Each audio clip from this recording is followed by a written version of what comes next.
What if I told you that while the guns thundered and tanks rolled across Europe, one bank sat quietly in Switzerland and helped both sides? What if behind every front line, money was waging its own silent war? Welcome to the Hidden Bank. Today we open the archives of how one institution, the Bank for International Settlements, became the invisible bridge between enemies. A place where neutrality was just another word for profit.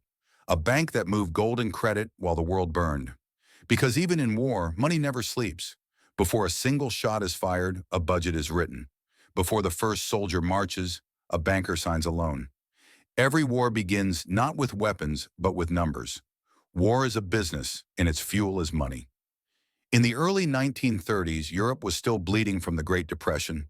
Governments were drowning in debt, unemployment was spreading, and economies were collapsing. To stabilize international payments and manage Germany's war reparations from the previous war, a new bank was created.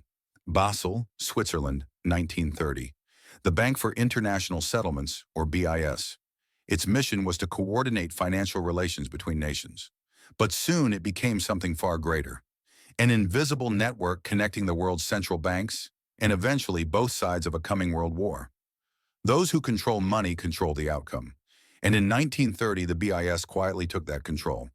The Bank for International Settlements was not just a bank, it was a fortress, owned by the central banks of Germany, Britain, France, Italy, Japan, and the United States. Inside its marble halls, the most powerful bankers in the world met in secret. Officially, the BIS existed to manage international payments and preserve stability. But behind closed doors, its neutrality was already being tested. When Adolf Hitler rose to power in 1933, Germany's economy changed overnight. The Reichsbank, Germany's central bank, began to secretly fund rearmament in violation of international law. And yet the BIS continued its operations, as if nothing had happened. Funds flowed across borders. Gold was exchanged. Credit lines were extended. The same bankers who toasted peace in Geneva were wiring money to Berlin. On paper, the BIS was neutral. In practice, it was essential. Its neutrality gave it power, and that power would soon shape the fate of nations. Gold is the lifeblood of trust. In the 1930s, it wasn't just a symbol of wealth, it was the foundation of global stability. Every currency was backed by gold. Every loan depended on it. And when war loomed, gold became the ultimate weapon. March 1939. German forces occupied Czechoslovakia. Within days, the Reichsbank demanded that the BIS transfer Czech gold reserves held in London directly into German accounts. The BIS agreed.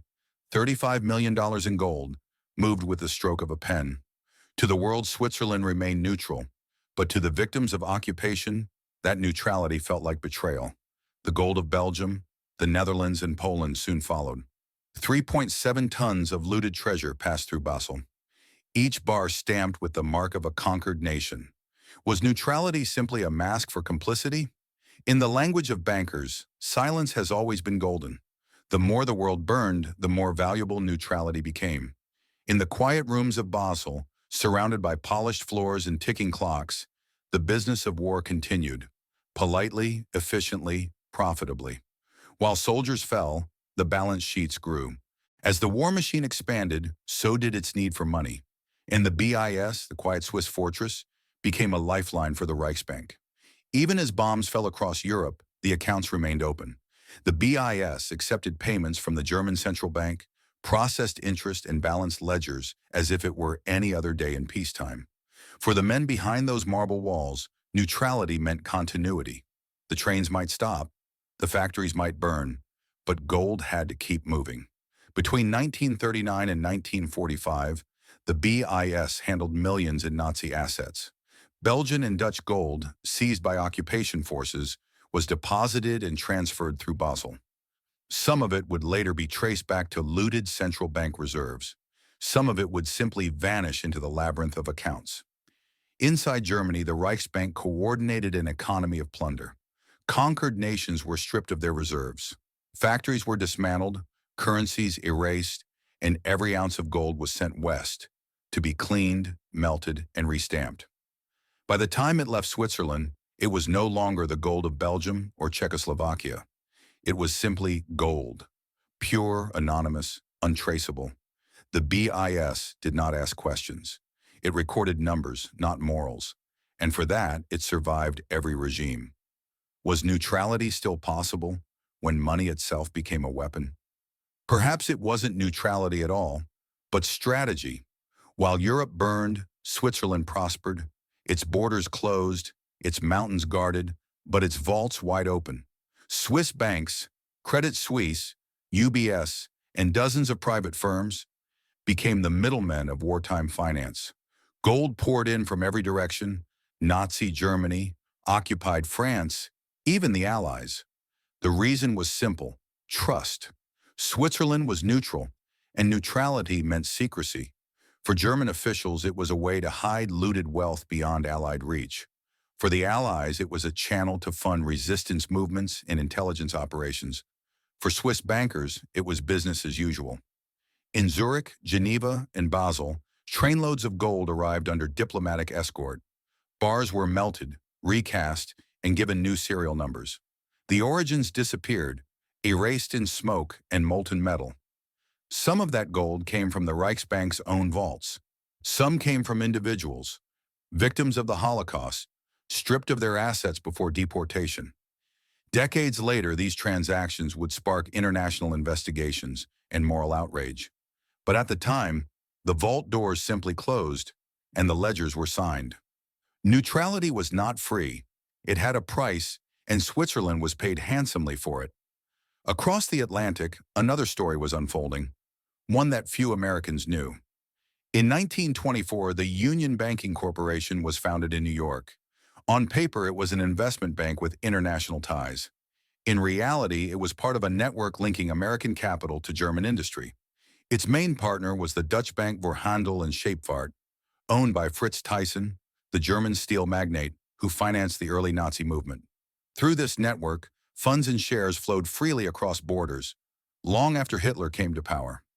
By the late 1930s, these transactions had become politically toxic. Yet the money still moved: oil, steel, industrial equipment, and loans disguised as trade. In October 1942, the United States government seized the Union Banking Corporation under the Trading with the Enemy Act. Its directors were accused of holding assets for German nationals. Among them were names that would later rise to prominence in American business and politics. The investigation ended quietly, without major convictions. But the lesson was clear: in wartime capitalism, money rarely wears a uniform. Even as American soldiers fought in Europe, parts of the financial system remained entangled with the very regime they were fighting against. It was not treason, it was profit. War is not fought by armies alone. It is built in factories fueled by oil and forged in steel. And behind those materials there are companies. Companies that do not fight for nations, but for profit. In the years before 1942, trade between American corporations and German industry never truly stopped. Ford Motor Company sold trucks and engines. Standard Oil shipped fuel additives and lubricants through neutral intermediaries. IBM provided technology, punch card machines used to manage population data, rationing, and even train schedules. All of this was legal until it wasn't. When the United States entered the war, the lines between commerce and collaboration blurred. Documents surfaced showing that some firms had continued indirect operations through subsidiaries in South America and Switzerland. The Allies condemned the Nazi war machine, yet pieces of it were built with parts and patents that came from the very nations now fighting against it. The irony was staggering. The world's largest democracy had unknowingly helped build its enemy's arsenal. But in the chaos of global markets, morality was just another variable. When the profits were high, patriotism became negotiable. By 1941, the industrial engine of war spanned continents, driven not just by ideology, but by balance sheets. And as soldiers prepared for battle, the bankers and executives counted their gains. While Germany relied on plunder and coercion, the Allies turned to public trust. Financing a war of that scale required unity, sacrifice, and belief. In the United States, that belief was sold in the form of war bonds. Posters covered the streets. Buy bonds, back the attack. Ordinary citizens, housewives, and factory workers invested their savings into the promise of victory. Between 1941 and 1945, the U.S. Treasury issued over $185 billion in war bonds.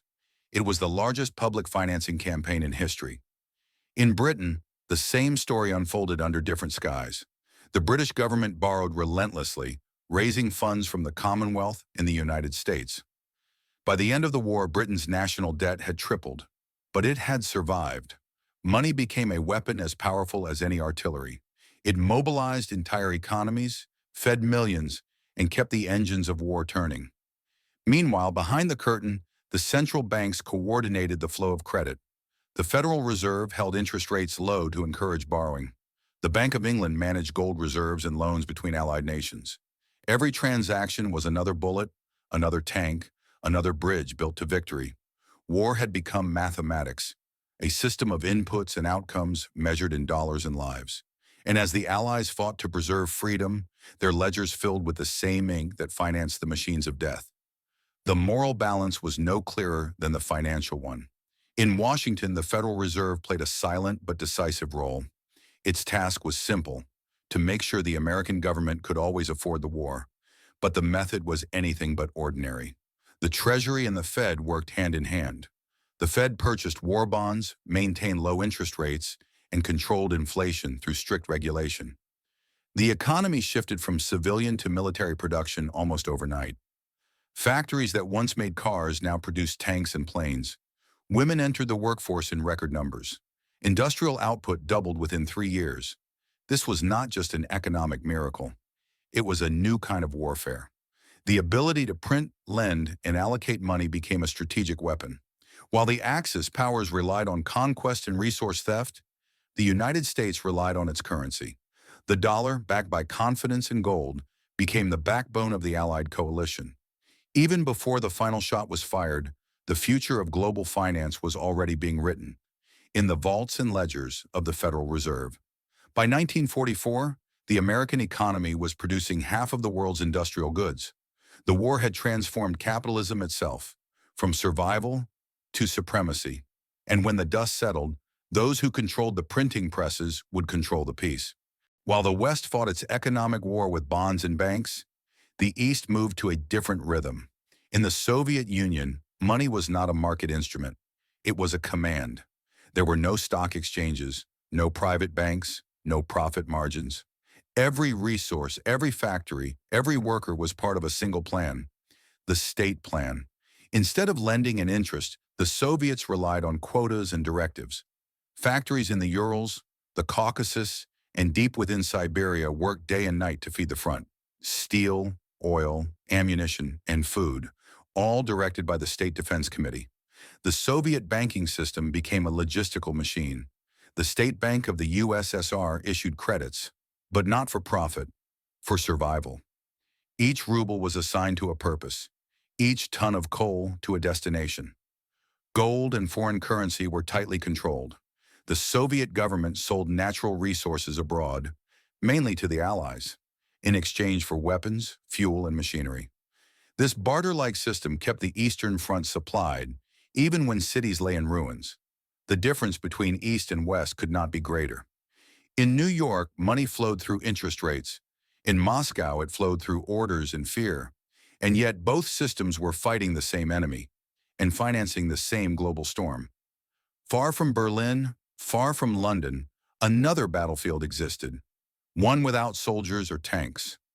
It was a battlefield of resources.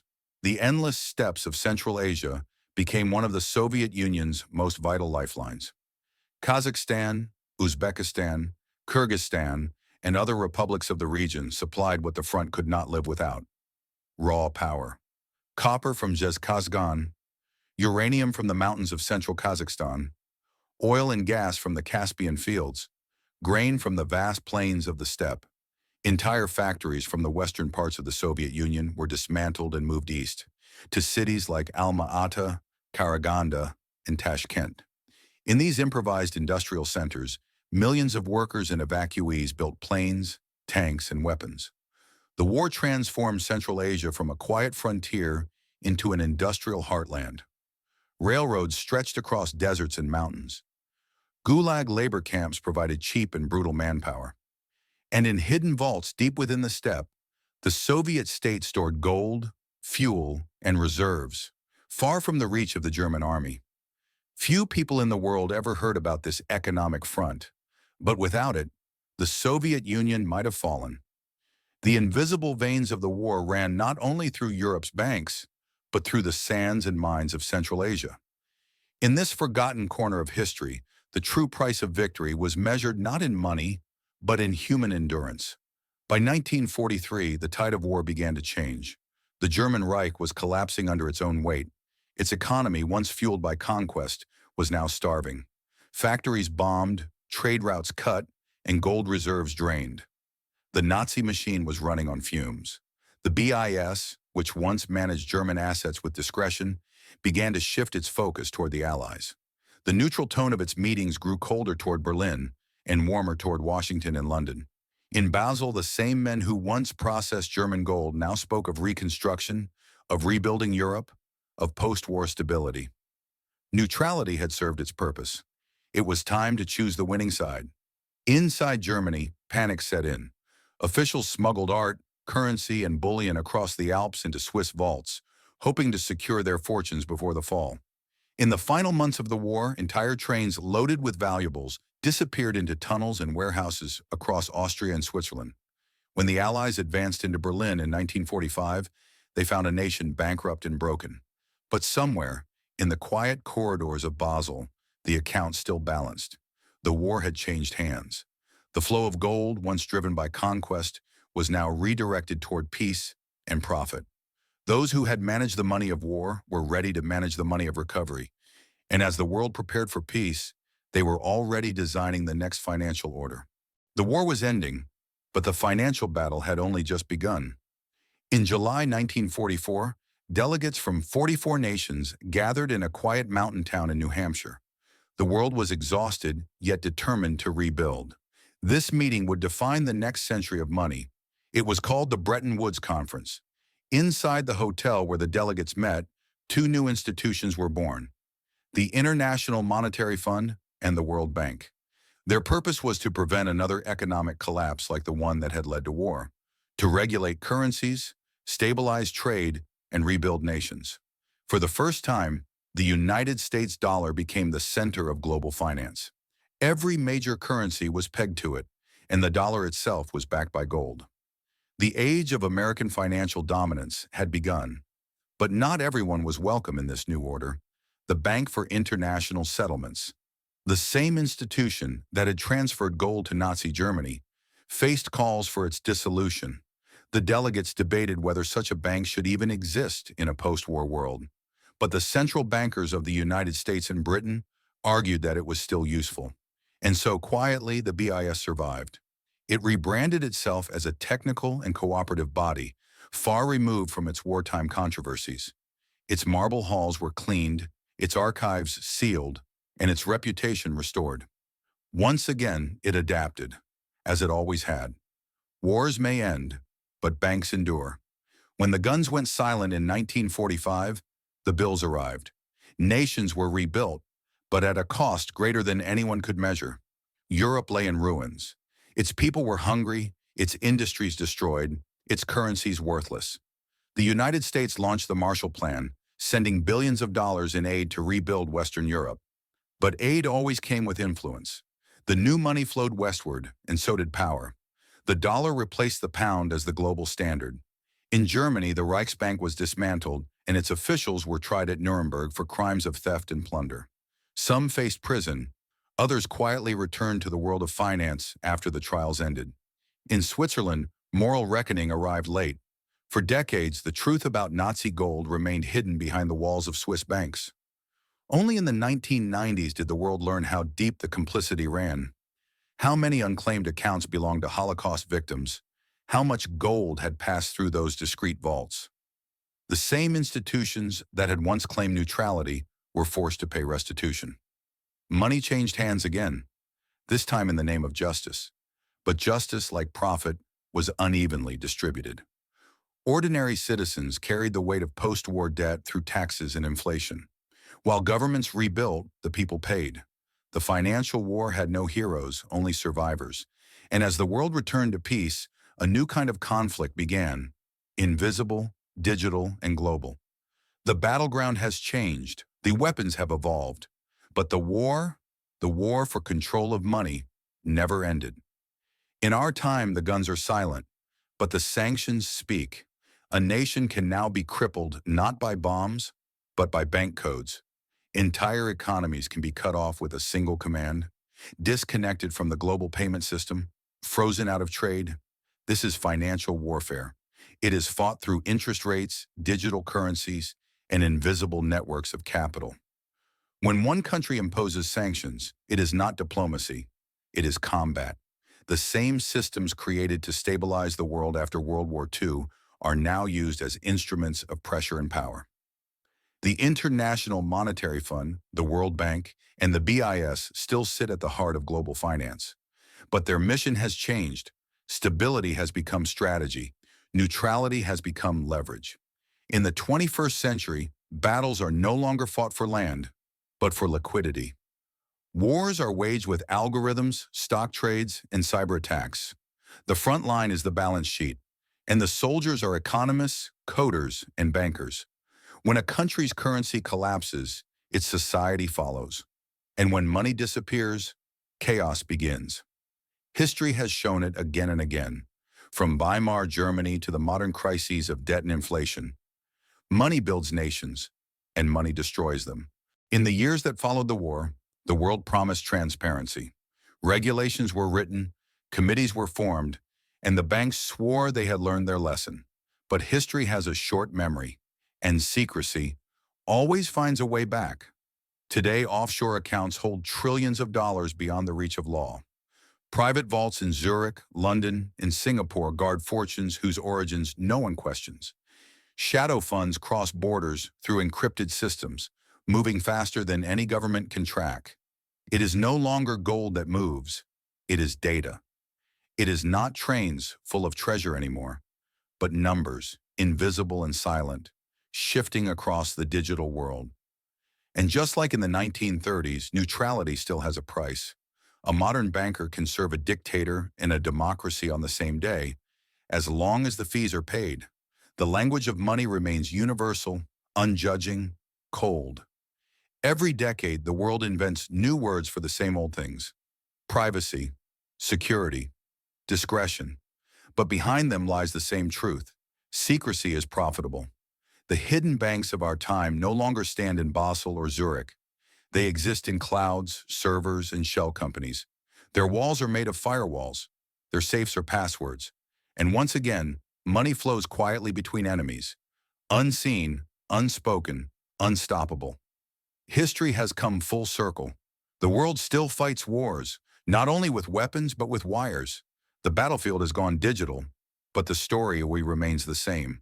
The war for money never truly ended. It simply changed its form. In the 1940s, it was gold bars and ledgers. Today, it is algorithms and spreadsheets. Tomorrow, it may be something we cannot yet imagine. But the principle endures. Those who control money control history. They decide which nations rise and which fall, which voices are heard and which are silenced. The Bank for International Settlements still stands in Basel, its round tower watching over the Rhine. Few people know its story. Fewer still understand its power. It began as a neutral institution. It became the silent banker of a global war. And somehow, through every scandal and every century, it survived. Perhaps that is what makes it truly remarkable. Not its mistakes, but its immortality.